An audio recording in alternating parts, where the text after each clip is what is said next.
नमस्कार मित्रों, आज के परिवेश में कभी कभी यह महसूस होता है कि हम पुराने टाइम में जब बैकवर्ड थे, अनपढ़ थे, अशिक्षित थे, तभी अच्छे थे। आज जितना ज़्यादा साइंस तरक्की करती जा रही है, हम उतना ही परेशान और दुखी होते जा रहे हैं। आश्चर्य की बात है कि एडवांस और बैकवर्ड की पहचान ही यह बन गई है। आज तरक्की और वैज्ञानिकता के नाम पर भारतीय नागरिक अपने स्वाभाविक खान पान, रहन सहन, दिनचर्या, संयम, सेवा, आहार विहार, वेशभूषा और भाषा तक को तिलांजलि देकर खुश होना चाहता है। वह गुलामी की प्रवृत्ति का शिकार होकर विदेशी संस्कृति को जल्दी से जल्दी अपनाने में अपना गौरव समझ रहा है। मैकाले की शिक्षा द्वारा अंग्रेजियत हमारे खून में समा गई है, जिसका परिणाम शारीरिक, चारित्रिक व सामाजिक पतन के रूप में स्पष्ट दिखाई दे रहा है। सर्वेक्षण करके देखें तो अनुभव से पाया गया कि सरकारी व निजी विद्यालयों में विद्यार्थियों का 90% धन और समय केवल अंग्रेजी की पढ़ाई में खर्च होता है, किंतु परीक्षा परिणाम देखने पर पता लगता है कि 90% विद्यार्थी अंग्रेजी में ही फेल होते हैं, जिसके कारण युवक आगे पढ़ने में असमर्थ हो जाते हैं। पब्लिक स्कूल के बच्चों में विशेष रूप से शारीरिक व मानसिक विकलांगता बढ़ रही है, जैसे चश्मा चढ़ना, नाक बंद, साइनस, गले टॉन्सिल के बीमार, चिड़चिड़ापन, पेटूपन, पेट की खराबी, जिद्दीपन, माता पिता के झूठे लाड़ प्यार से देर तक उठना, टीवी देखना पूरा दिन भर, अपने आप को बहुत सुपीरियोरिटी कॉम्प्लेक्स में आ जाना, अपने से बड़ों पर व्यंग्य कसना आदि दोष होने से पूरी शिक्षा यदि अच्छे से हो जाए और नौकरी ना मिले तो वह दुराचारी, अनाचारी और क्रूर अपराधी बन जाते हैं। जबकि आज तक कोई युवक जो गुरुकुल और संस्कृत पाठशालाओं में पढ़ा हुआ है अपराधी नहीं बना।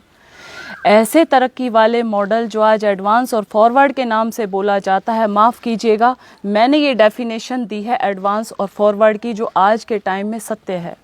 बैठकर पेशाब करने वाला बैकवर्ड और खड़े खड़े दीवार पर पेशाब करने वाला एडवांस। बैठकर नीचे धरती पर पालती मार करके भोजन करने वाला बैकवर्ड। जूतों सहित खड़े खड़े चरने वाला एडवांस। नीचे से अपान वायु पाद निकालने वाला बैकवर्ड और ऊपर से बुरी भयानक डकार मारने वाला एडवांस। तखत पर बिना तकिया बिछौने के भी गाढ़ी नींद सोने वाला बैकवर्ड। सुंदर बेड पर फोम के गद्दों में एसी की हवा में भी अनिद्रा तनाव का शिकार, गोली खाकर करवट बदलने वाला एडवांस। और सादा भोजन, देशी वेशभूषा, सदा स्वस्थ, हट्टा कट्ठा, स्वस्थ शरीर वाला, सहज भाषा में खरी खरी बात करने वाला बैकवर्ड।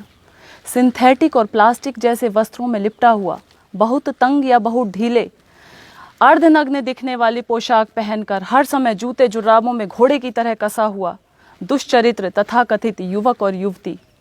प्रकृति से कोसों दूर, चश्मा चढ़ा हुआ, तोंद बढ़ा हुआ, नज़ला जुखाम का सदा रोगी, बीपी का शिकार, सिर गंजा, अंग्रेजियत में धंसा हुआ, डॉक्टरों की जांच रिपोर्ट की फाइलें लिए हुए, कानूनी भाषा बोलने वाला, स्वयं परेशान और दूसरों को परेशान करने वाला, तनाव में रहने वाला एडवांस सभ्य और शिक्षित समझे बैठा है अपने आप को। आज़ादी की मातृभाषा बोलने वाला बैकवर्ड और गुलामी की अंग्रेजी भाषा बोलने वाले को हम एडवांस मानते हैं। इन उदाहरणों की वास्तविकता को देखकर मैं भगवान से यही प्रार्थना करूंगी कि ऐसी तरक्की से तो हम बैकवर्ड ही अच्छे हैं। क्या मिला हमें ऐसी फूहड़ शिक्षा से, ऐसी तनाव देने वाली सभ्यता से और परेशान करने वाले शिष्टाचार से?